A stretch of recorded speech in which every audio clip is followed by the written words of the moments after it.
All right. Hope we're all doing well. We're about to get started. I would like to thank everyone for being on the call. The broadcast is now starting. All attendees are in listen-only mode. Okay, now we're officially starting. I'm getting back in the groove of doing these. I'd like to welcome everybody to the call on how to work with addictions, learn to help other people truly recover by William Horton. I'm a licensed psychologist and a certified addictions counselor. I've been a certified addiction counselor for way over 30 years, and it is one of my passions, as many of you know. So if you're ready, type rock in the question box. Great. See a few people. Okay, good. What would happen if you could help others recover from an addiction, which is one of the top killers of the population, in just a few sessions? Let's start with some facts that a lot of people don't know. It's no secret. Alcohol and drug abuse is the #1 cause of divorce in this country. Now, with that, don't forget, things sometimes like infidelity could be traced back to the person abusing substances. And, of course, domestic violence, which the day I'm recording this is a big deal in the news with a football player that something just happened. Many of that could be substance abuse related. Even the one on the about the football player, it took place in a casino. And besides gambling, what do people do in a casino? Ding, ding, ding, ding. That's right, they drink. So it could be a lot of things. It's the #1 cause of the prison population. When I was the clinical director of a psych unit at one of the Florida state prisons, I would figure that it was a high cause, almost 50% of it. That's a low end number. It was actually higher. And of course, now we're seeing it's making a push across the country because of how many people in some prisons, as high as 10 to 20% of the population in prison are there because of pot-related charges. And then, of course, DUIs, the list goes on and on. It costs, and this was in 2005, an estimate of $258 billion, that's with a B, billion, in lost business income. People off from work, people not being productive, having to spend money on that instead of other things. Someone gets a DUI, they say it costs about $10,000 in most states for a first-time DUI. Well, that money comes out of the economy, because they're spending it on lawyers and court fees and things like that. They're not spending it in movies, restaurants, other things. It's the #1 cause of the homeless population. You see it all the time. It's the major cause of auto deaths. But you got to remember, most addicts are highly functional. Of course, that's their big defense. People, you try to confront them with it. I have a job. I'm wealthy, whatever it might be. But almost every family in the United States is touched by the problem. If not directly, someone in the nuclear family as it is, usually within what I'd say arm's distance, it touches somebody. And of course, you get into families and friends, businesses, the list goes on and on. Here's one that a lot of people don't know, and this is estimates, but 80% or so, I'd say 70% of the alcohol consumed is consumed by 10% of the drinking population. Not everybody drinks, and those that drink, many of them don't drink that much. Half a drink, a beer every once in a while, things like that. So this just means that a small percentage of the population that drinks a great majority of the alcohol. Alcohol withdrawal kills more people than all other drugs combined. People withdrawn from alcohol. Earlier this year and last year, I was helped design a program for a substance abuse treatment center, and sometimes we were more worried about someone coming in that was a heavy drinker more so than other drugs, because it was much more likely to kill you, right? And then there's a social stigma about not drinking. If you're out and everybody's having a drink, and it's just a social function, not a bunch of hardcore partiers, just social people, and you don't drink, you will get some things about why not. So there's social stigma about not drinking. So here's what people try to do to stop drinking. They white knuckle it. I'm just not going to drink. They use self-willpower. They go to AA meetings, which I'm a hardcore 12-step person, but sometimes you need a little bit more than AA. They go to therapy, which may or may not work. They try switching drugs. This is common with people that use harder drugs. They start drinking to help them come off the drugs. Or they come off the alcohol, they end up doing other drugs, you know. So why it didn't work? Addiction is a brain-based issue. You know, it's not willpower. It's not anything other than the fact it's brain-based. You know, there's an interesting thing I read, especially for alcohol, that, you know, when a normal drinker has a drink, of course, certain parts of their brain light up. It's the receptors for pleasure, and they light up. But when a person that has been diagnosed, and whether self-diagnosed or diagnosed with alcoholism and has some of the disease criteria met for alcoholism, they have a drink, their whole brain lights up. And same with other drugs. You know, whatever your drug of choice is, when you're exposed to it, your whole brain lights up. That's why you can't get enough. It's also subconscious learning and behavior. It becomes your coping mechanism. The thing that causes the problem is the only thing that you have that can help you relieve the problem. There's social pressure. As I said, if you don't drink, people will wonder why. What's wrong, right? There's family pressure, especially if you come from a family of partiers, of drinkers. It's not unusual. You know, substance abusers come from substance abuse families. So if you don't drink, there's family pressure to drink, to use, whatever it is. Then there's denial. You know, don't even know I am lying is what denial stands for, right? That they deny they have a problem. They can't see it. I'm not that bad. I wasn't that drunk. Yeah, you know, it wasn't my fault. You know, I got a DUI, I got in a car wreck. The other person ran the red light. Whatever happened, right? So let's go real quickly, since it's a problem, it's been around. Here's something a lot of people don't know. Here's a history of alcohol treatment in the U.S. In fact, one of the first people to talk about alcohol as a problem was Dr. Benjamin Rush, one of the signers of Declaration of Independence. Well, Dr. Rush talked about the only answer was total abstinence. He had no recovery program, but he knew that some people could not drink the drug alcohol, is how he described it. You know, and so he just said some people should just not drink. So that was all the way back at the turn of when this country was being founded. And then right at the turn of the 18th century, there was the temperance movement. They said gin and social problems were linked. Their solution was temper the drinking. Drink less, temperate, drink socially, drink temperately. They had no recovery plan for it, but it was gaining traction because it is true. Social problems can be linked to booze, right? And drugs now, but also booze, right? But here's the big turning point in our country. Lyman Beecher, a fundamentalist preacher, he linked sin and weakness to drinking, right? And the only answer was total abstinence. He had no recovery program except pray for God's grace. But this brought in two interesting things that ripples through to this day. 200 going on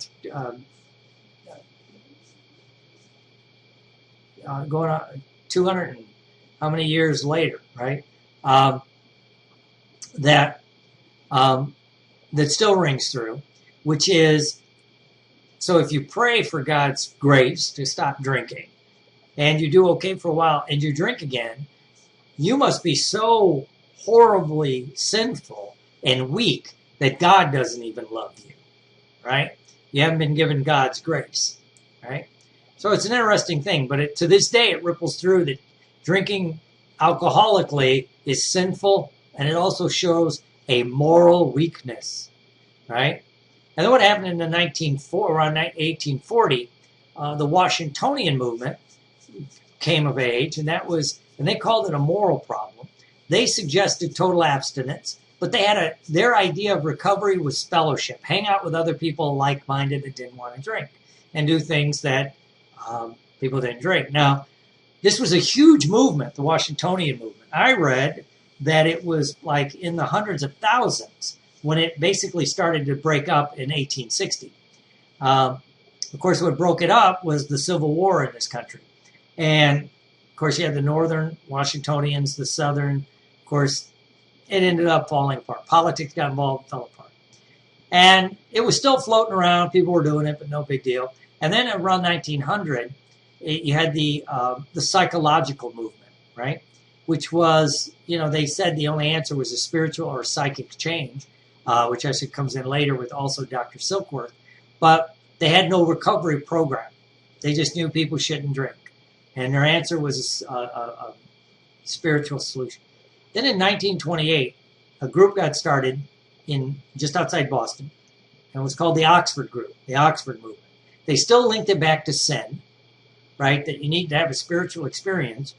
But, and this was about 1928, they went back to the fellowship. They took some from the Washingtonians, which was moral, a moral sinful problem, and fellowship worked, but they developed a 6-step plan of action to achieve that spiritual experience. It wasn't just pray for it. They gave you things to do, make amends, help other people, do all that kind of stuff. Worked great, was growing. 1935, Dr. Silkworth, who wrote the preamble to the big book Alcoholics Anonymous, talked about the only thing he ever saw help somebody was a total psychic change. He had no way to do it, but that's what he suggested.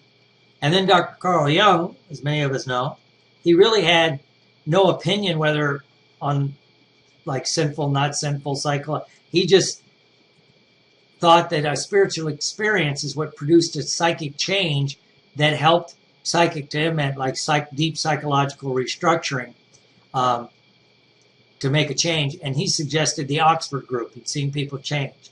So that was that. And Dr. Carl Jung is the psychiatrist that Bill Wilson, one of the founders of Alcoholics Anonymous, went to when he was trying to quit drinking and wasn't successful.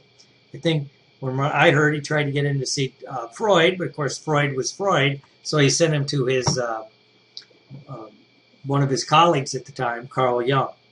So that's kind of a background. Now, and then what happened in 1935, Alcoholics Anonymous was started. That's not on this, and got started with Bill Wilson and Dr. Bob Smith, and they developed Alcoholics Anonymous, which changed the face of recovery in the United States and the world. And a lot of that recovery has not changed very much since then, right? But let me go over, what I give you a model of not just the mind model, which many of you may know, but how it relates to substance abuse. If you look at the mind, you have the conscious and subconscious mind, right? And the conscious mind is the tip of the iceberg, 10%. The subconscious mind is where all the power is. It's the hidden death that controls our behaviors, our attitudes, our outlooks, all that in our life. So it's the conscious is the tip of the iceberg. All the supporting structures are underneath. But the conscious mind is analytical, rational, logical. It's where short-term memory is. It's also where your willpower is. Now, this brings up that interesting thing about willpower. Willpower is not good to make change because there are 4 states, physical states, that when you enter into those physical states, you have no willpower. When you're hungry, your blood sugar drops, dopamine goes up, a couple of the other neurotransmitters change, so you get edgy, on edge. You want something to calm down, so you end up going back to drinking, drugging, food, whatever it is, right? That's why I always say your diet works well early in the morning, at 2 in the afternoon. If you get physically hungry, you grab the first thing you can eat, right? Then when you're angry, right, or fearful, it's, again, too much dopamine, other things kick in, other hormones, you're on edge, you're in fight or flight, your brain wants to return to status quo, and you'll go back to things that self-medicate you, right? And if you have no coping skills other than alcohol, drugs, food, gambling, sex, whatever the addiction is, you will go back to it. When you're lonely, which can also be depression, It's the opposite. I think you have too much serotonin. You're lethargic. You're burned. You do things, try to boost yourself up to get going. So you, again, go back to the old behavior. And lastly, tired. Again, your brain's out of chemistry. You do things, try to boost yourself up, try to get going. You revert back to old behaviors. So the 12-step programs always talked about halt. Don't get too hungry, angry, lonely, or tired. But there's a physiological reason behind that. They didn't know that then. We know it now. But the subconscious mind is where all the power is. It's your habits, it's your beliefs, it's your long-term memory. It's where your values and emotions are. Your emotions are underneath the surface. Can't control them consciously. But what begins to happen, you use your emotions to defend your beliefs and your values. If someone challenges you about your drinking, you get emotional. I'm not that bad. You'll point to someone else worse, right? All my friends drink this way. Your emotions will defend the behavior because the behavior is developed out of beliefs.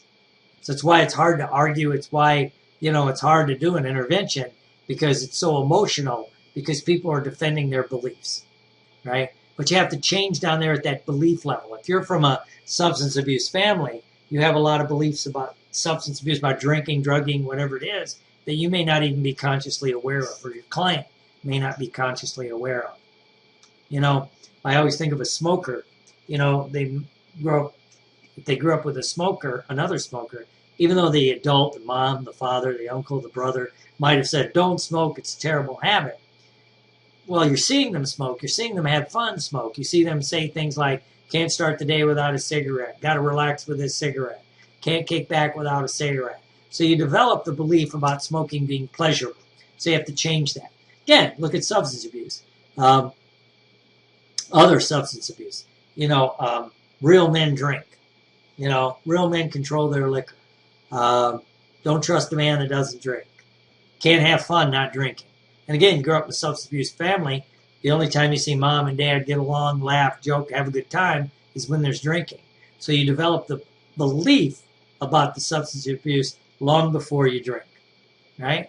And so what begins to happen is if you get some information in, the critical factors, which could be your emotional defense mechanisms, will reject it so it doesn't even get down to the subconscious mind. You won't even listen to the argument. You might have a drinking problem, right? And here's the clinical definition. When you think about this and you ask people about their drinking, individuals suffering from substance abuse and sometimes psychiatric symptoms aren't the best historians of their own experience, right? Because they're in it, they can't see it, right? We have to look at whether it's really clinically important, right? But basically, is the pattern of substance abuse consistent with any attempt to relieve the symptoms? In other words, when you go into withdrawal, one of the big markers for substance abuse and dependence is with the withdrawal syndrome. And I don't mean just if you drink a little bit too much, you have a hangover. I mean, you're shaky, you're nervous, you're really, really sick. So you have a few hair of the dog, as we call it. And if you're only doing that to relieve the symptoms, that you've crossed over. Another one, of course, is the idea of a blackout, which not means passing out. Most normal people, if all the physiological things are working right, you drink too much, you should pass out. Just goes, boom, you're out, unconscious, right? A blackout is you're still functioning, moving, talking, doing things. It's just you have no memory of it. The interesting thing about a blackout is the next day, even if you put them in deep hypnosis, give them something like sodium pentothal, they don't remember the events. It's almost like the record button didn't go on, which, a lot of people say everything that happens in your life, your mind remembers. Well, this is a one of those counterexamples. It's really not in there, right? But let's talk real quick. I'll show you how this can kind of tie into our NLP stuff, right? NLP, we talk about logical levels. And this kind of can tie into, let's look at like the 12-step program and how the 12-step works. We operate on different levels at any given time. You have your environment, your behavior, your capabilities and skills, your beliefs and values, and your identity. And they're all it's not like one level and then the next. They're all interchangeable, moving, fluid. but they all affect on each other. But if you change your environment, it may change your behavior. Why? A behavior that's perfectly normal in one environment is not perfectly acceptable in a normal. And you will just self-change your behavior due to the environment, right? So you change your environment. The 12-step programs talk about change your playmates and playpens. Go to AA meetings, not the bars. Or Narcotics Anonymous, or Gamblers Anonymous, sex addicts, whatever it is. Change your environment, your behavior will change. Also, if you start changing your behavior, the environment changes. Because, well, really what happens, you change your behavior, you don't feel comfortable in that environment, and the environment is not comfortable with you. So, I liked you better when you were drunk. So you're not fitting in the environment. So sometimes it's called self-select out, right? You don't go there anymore. Your behavior and environment clash. Sometimes people need capabilities and skills to change their behavior. They don't know how to have fun not drinking, not drugging. They don't know that they can relax after a meal without a cigarette. They don't know all these things, right? They need new capabilities and skills. That's one of the things we can give them. And the 12-step program kind of gives them that too, right? And all of that's about changing your beliefs and values, which when you change your beliefs and values, because you have new capabilities and skills, it may change your beliefs and value. I can say no. I did have fun without drinking. So now this evidence to the contrary begins to change beliefs. You get a different belief. Now your behavior changes even deeper because I don't want to do that behavior. I don't like that environment anymore. Great. Then at the highest, the next level up, the second highest level, is your identity. Who are you? Does that clash with anything under there? Sometimes people, they're drinking too much, their behavior, but they say that's really not like me. I'm not like that, right? So that's not part of their identity. But other people, I'm a partier. I'm a party animal. Well, then that's going to line up with all this other stuff. You're not going to feel comfortable in a spiritual group that doesn't party, that wants to meditate and, do things like that. So your identity changes this. At the highest level, which I don't list in this, I do when I teach it live, which is your spiritual level. Does it help all of this? So what AA kind of teaches in a 12-step change is through prayer and meditation, which is spirituality, you try to change your identity, which will ripple this way. But at the same time, you're changing your environment and your behavior. So you're kind of living your way into good thinking by changing your environment, behaviors, capabilities, and skills as you're trying to think your way down here into new living. And so it eventually shifts to the point you're a different person. You're a different person, right? And that's the psychic change. You've changed who you are. So what you need to do in 4 steps, if you want to help people with addictions, you need to learn about the nature of addictions, all addictions. They all have some common cores. There's little tweaks to each one, but it's not that different. That's what's the interesting thing. Even like, in alcohol and drugs, there's a big pharmacology difference between people addicted to crack and the uppers, the stimulants, and those opposed to the downers, the booze and the, painkillers. But the mechanisms are somewhat the same. So you need to learn about the nature of addictions. You need to understand the history of treatment. So you understand what kind of treatment's out there. When other people ask you, especially the medical psychological community, you can say, well, I understand 12-step programs do this, other programs do this. This is why we do this in this program, our, hypnosis and NLP approach to it. Great. We've got a thing. And then you need to develop a protocol that works, right? With 12 steps or without, depending on how you want to do it. I would say be very 12-step friendly because it's, it's something that your clients can do for the rest of their lives with you or without you. And in fact, in the old school AA, and it's kind of making a comeback again, they used to stress that you get outside help to help you in your program. It wasn't, you don't go to therapy to get out of AA. You don't go to AA to get out of therapy necessarily. They should work in conjunction, right? And then you got to market to the correct population. Who's the correct population? Well, honestly, it's high-functioning alcoholics and addicts, those that are starting to realize they have a problem. They haven't crossed over to the point where they have no resources left. Maybe they've gotten one DUI. Maybe they've, experience family difficulties, so they're ready to change. So step one, you need to learn about addictions, the different models of addiction. There's several different.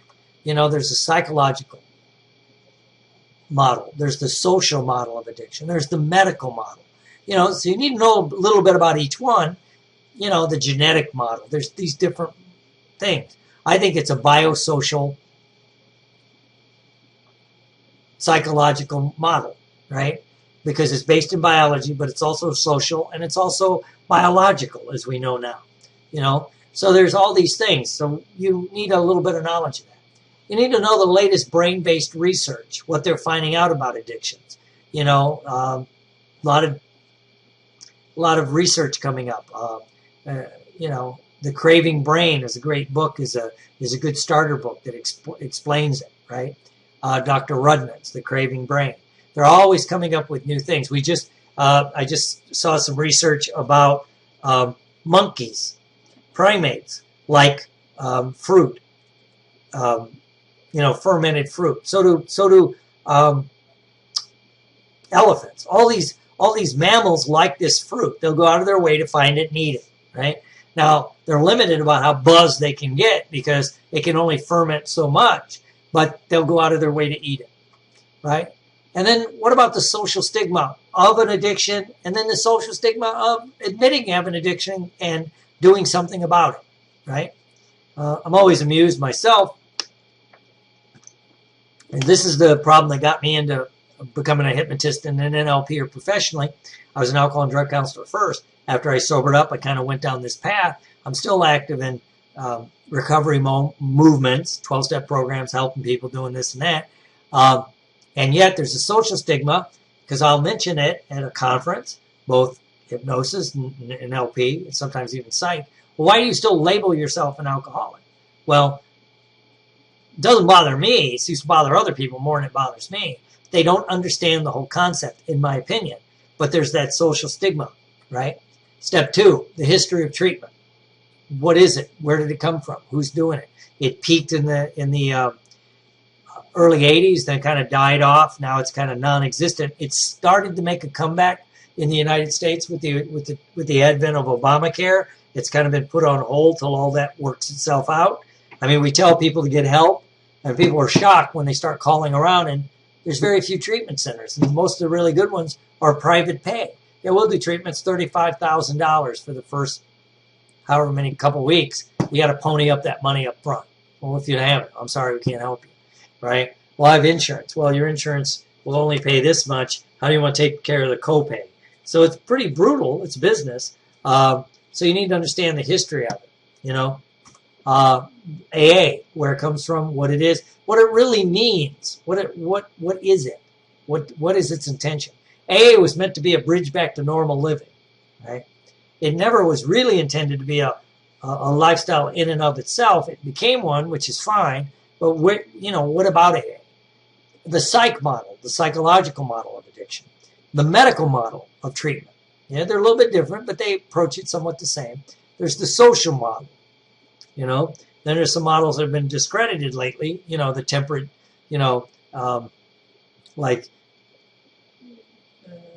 controlled drinking model, controlled using model, risk reduction. That's what it's called, right?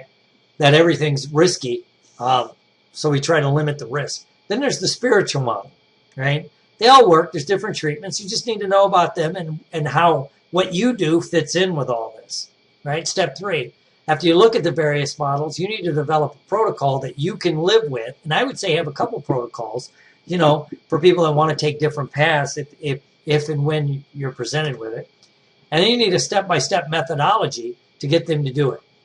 You want to learn a little bit about family interventions because you may be asked to do one if you get known in this field. And where to send people for social support. Where are the 12-step programs? Where are the 12-step meetings? If you're going to refer to them, please at least find out, what kind of meetings are out there. It's not that hard. You can call Intergroup. I mean, if you got somebody calling you and they're a, 32-year-old gay male, you don't want to send them to a meeting where it's, 45-year-old bikers. He's not going to fit in. They're they'll be some of the most supporting, loving guys you'll meet, but why not send them somewhere where it seems to fit in? And every good-sized city in the country has a whole bunch of meetings to choose from, of all kinds. And so you kind of want to spin them to the right place, right? Age-wise. If it's a younger person, don't send them to a meeting where everybody in the room is retired with nothing to do. They'll help, but they'll have more true support if you're sending them to the right place. Step 4 is you have to learn how to market your program. I mean, what good is it if you don't know how to market it? Who to market it to, how to market, what you can do, what you can't do, just as importantly. Things like courts. Court system is always looking to refer people, right? You don't have to become a court-approved program, but, I used to do one, and I was starting this process to become court-approved and decided against it, but a judge just kept sending people to me. Judge, I met him, we talked, we had some commonalities, and he just kept sending me people. And I always say, I'm not court-approved. He goes, it doesn't matter. Judges can do whatever they want. DUI schools. I know one guy went in and we do like a relaxation at one of these, I call them drunk schools. But when people are court-ordered into these DUI programs, they're looking for things to do with the people. This guy volunteered his time, which of course the guy liked, but he got exposed to different people, got a couple clients out of it, right? Of course, the probation department is always looking for people, right? The psychology and the medical world do refer out for this reason, for addictions. I'm just got a couple, I'm not even trying, I'm getting a couple referrals now again for opiates, pain pills. It's here in Florida, it's a huge, all over the country, it's a huge problem. And a couple of doctors found out I was into that. So now I'm starting to get these calls because it's a problem, right? And the people that they're wanting to come in either have been to treatment and they need follow-up, and a couple, they don't have the insurance to go to treatment, but they need help. So that's kind of what's going on. How to get articles in the local publications, right? Which will get you some traction, as I call it, right? Because hypnosis works for addictions. There's research to back it up. It's one of the empirically proven things that it's good for, that hypnosis is great for, which to me NLP is hypnosis, so in that part works great. So, I would say let's do it. Start going out there and doing this because it is a problem in the general community. And you need to really step out there and help people. If 10% of the population has a substance abuse problem of some kind, alcohol, drugs, sex, gambling. I mean, just think about things like internet pornography, porn addiction, the internet gambling problem that's going up. I mean, there's this whole thing out there. So let's do it. Let's begin to reach out and help the world, right? So here's what I would want you to have. The result number 1 is an understanding of addictions. And even if you decide you really don't want to work with this population, it will come up if you do weight loss, if you do stress management, if you do this. In Florida, when I first came down here, I wasn't going to do much addiction. I was running a weight loss clinic, having a blast. Boy, but I found 10%, 20% of my clients for weight loss, one of their problems were they were drinking 5 or 6 glasses of wine a night. And of course, they have the few glasses of wine, they start nibbling, So I needed to understand, thank God I had the background for it, right? History of treatment. So I could understand it. I could talk about it knowledgeably if I was talking to a doctor or a psychologist. I could say this is what my protocol is. My protocol is very 12-step friendly. I like the 12-step programs. I think it's a great follow-up. If I got a referral from a psychologist, medical doctors don't care, but the psychologist, I'll say I'll work with whatever you want, send them back to you if they're working on usually it comes from they're doing family counseling, but that family counselor doesn't want to do addictions. I get them for addictions, send them back to the family counselor, and how my protocol would work with that. Marketing, how to market it. So introducing hypno-addictionology, the alcohol and addiction solution. I believe this is the best course on addictions out there because it's different because of the history I have, history, training, real world experience. I've ran treatment centers, inpatient, outpatient. I was director of a psych unit in a Florida prison. 30 years of real world experience. I've trained hundreds of people in working with addictions. And I've stayed active in a recovery program myself. If you don't have this course, then you miss out on helping a very needed population, which saves lives, helps families, society. It helps restructure the world. And you can get started at home. Module 1 is understanding addictions. Module 2, the history of treatment. Module 3, your protocol. Module 4 is marketing. I'll have a downloadable course. It says DVD. It'll be downloadable. A broad-based hypno-addictionology course. The modules are on a webinar course that you can access anytime online and do that. Same with the hypno-addictionology DVD. There'll be checklists. I'll get you access to the Apex Recovery Program, which is a take-home recovery program I give to people when they come to my office, which is a couple of DVDs and 21 audios. You get lifetime access to the course. I'm updating it, plan on updating it late this year, early next year. There's new research coming out. I want to add that in. I don't know if I'll redo the whole modules or just add a new module, because understanding addiction, history of treatment, that hasn't changed. What might change is in the third module, the protocol based on new research. But anyway, today's value, $1,859. I was going to charge $397, which is quite reasonable, but it saved my life, and I have to give back. So instead of $397, I was going to charge just $197. I've sold a lot of those at that course. But I had to give more because this literally saved my life, and it gave me a life worth living. I'm on this call right now, talking on this nice computer in a beautiful home, because I managed to overcome an addiction that took away 2 careers from me that I greatly loved. It put me in my destiny, but it took away a couple of dreams. But it gave me a life worth living and gave me tools I never thought I would have. So I'm going to do it for just $47. That's right, just $47. Because I want people to really use this, and I know that it has to be easily accessible. So it's over $2,000 worth of products for $47. And I hope that you get this and use it with people. So go to alcoholandaddictionsolution.com, www.alcoholandaddictionsolution.com. Pay for it through PayPal. It should be put you into instant access. If there's a glitch, I've had some internet problems lately. If there's a glitch, I can put you in later today or tonight, and then you'll have permanent access into it, including when I add the new modules and probably raise the price back up. So alcoholandaddictionsolution.com. Without it, it's a missed opportunity to help people.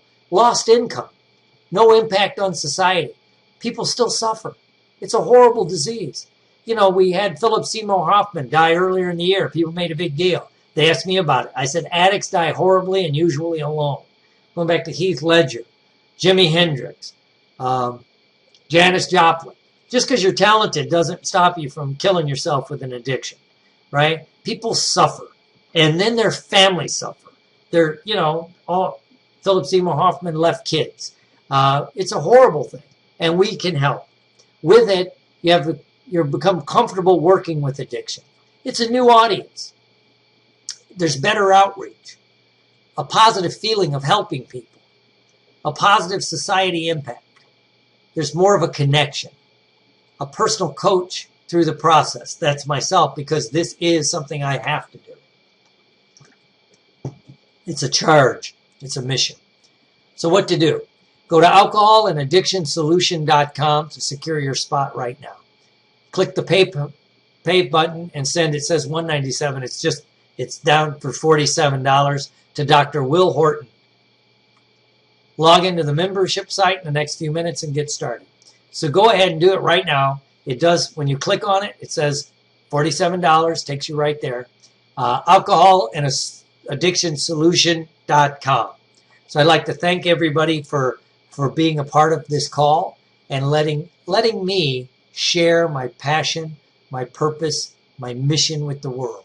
The people that you can help, it's amazing because it gave me a life worth living. If you can take this and help one person, it's more than worth it. So Godspeed to everybody. I hope you decide to do this. If you have questions, give me a call. Thank you, and everyone have a great day.